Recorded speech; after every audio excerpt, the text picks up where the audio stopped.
How was it in there? Well, there's a lot of frustrations, a lot of different directions, a lot of ideas. A lot of people want to see changes made. People really want the conference to pull together so we can be successful, but our main priority is thinking about the weight of responsibility that we all share as members of Congress, especially now that Israel has been attacked. Our situation in our border, knowing that terrorists have come into our country. Members were sharing their stories of being at the border recently, where there were Iranians coming across, people from Syria coming across, known terrorists that have been caught, so many gotaways, and we're all talking about this could, what happened in Israel could happen in our country. A lot of talk about inflation, and just mainly everyone's frustrated. Talk about changing the rules to motion to vacate has been proposed. Talking about how to vote for a speaker. Should we come to 218 in conference before we take it to the floor, or should we go to the floor and everyone is responsible for their own voting cards? So there's been a lot of different ideas presented, but not really any concession. We're supposed to do that when we get back in conference. What is your view on that? Do you think that if members have not even 218, but they arrive at a majority on a certain candidate here, should that person get the support on the House floor by House Republicans? That was presented, but at the same time, that wasn't given to Kevin McCarthy. Yeah. So people were saying, why do we make that change when Kevin McCarthy wasn't given that? I know for sure I came here to represent my district, and I'll continue to represent my district. And I'm not a member of any group. I'm a free agent, so I don't have to say I'm voting specifically exactly the way the group wants me to. And I think that's important to keep. At the same time, the issues I presented I see two problems. Number one, there's been a lot of bad things happen in our country, but no one's held accountable. Dr. Fauci hasn't been held accountable. No one's been held accountable for the COVID shutdowns. No one's held accountable for the border invasion. No one in the Biden family is held accountable. And a lot of the Republican voters in the base are angry because they never see anyone held accountable. So when a group of 8 joined with Democrats to oust our speaker, that was something people cheered for because they were ready for someone's head on a platter, but it shouldn't have been our Republican speaker. And that's how I feel. Secondly, another situation that I think we really need to change is our calendar.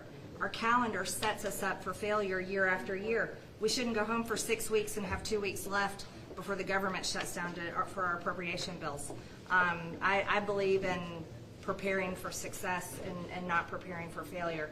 So those were the changes that I proposed to be made, but I think it was wrong what happened to Kevin McCarthy, and I think that the people that have done wrong to the American people, they're the ones that need to be held accountable. Can you talk about the frustrations that were directed towards those 8 who voted against McCarthy? Some of that was addressed in the conference. There was also a lot of talk with members saying that we shouldn't be attacking each other.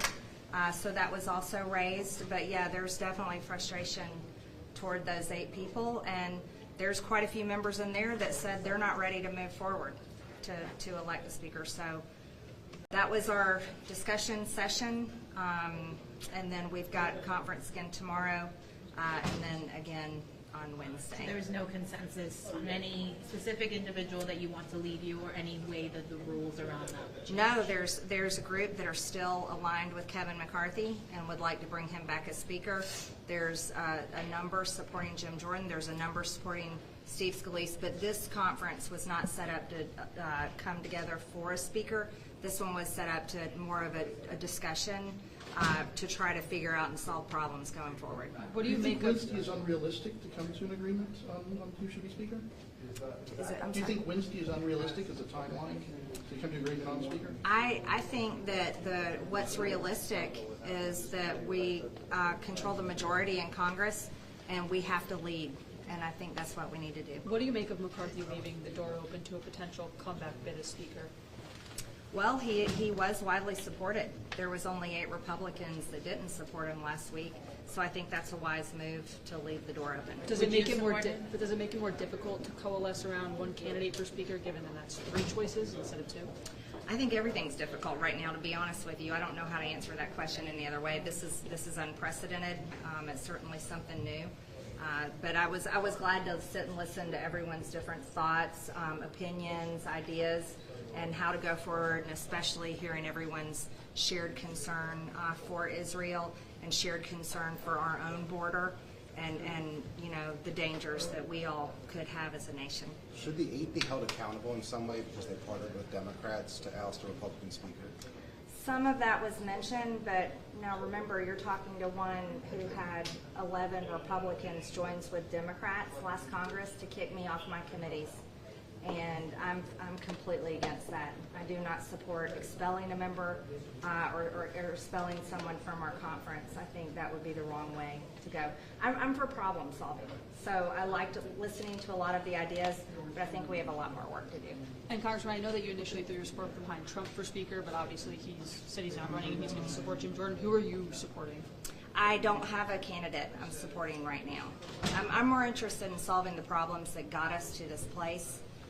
And then being able to find a candidate. So I'd prefer to stay in a meeting like that all day long instead of just a few hours at Who do night. you, so far of what you've heard, who do you like so far? Are you leaning any way? Well, they haven't presented yet. So tomorrow is the candidate forum, so where they'll present their ideas. I supported President Trump as an interim speaker because the American people support him. They support his policies. They're the policies that the American people want back, and we represent the American people, so it made sense to me to bring him in for a short time until we solve issues. Would you support McCarthy coming back into the role? I really want to see everyone present their plan, and again, I want to see the problems solved that got us here. When you talk about the problems, does single member motion vacate? All of the problems. I mean, we have a whole list of problems that brought us here. Yeah. What do you think should Thanks, be Congressman. Thank you. Thank you.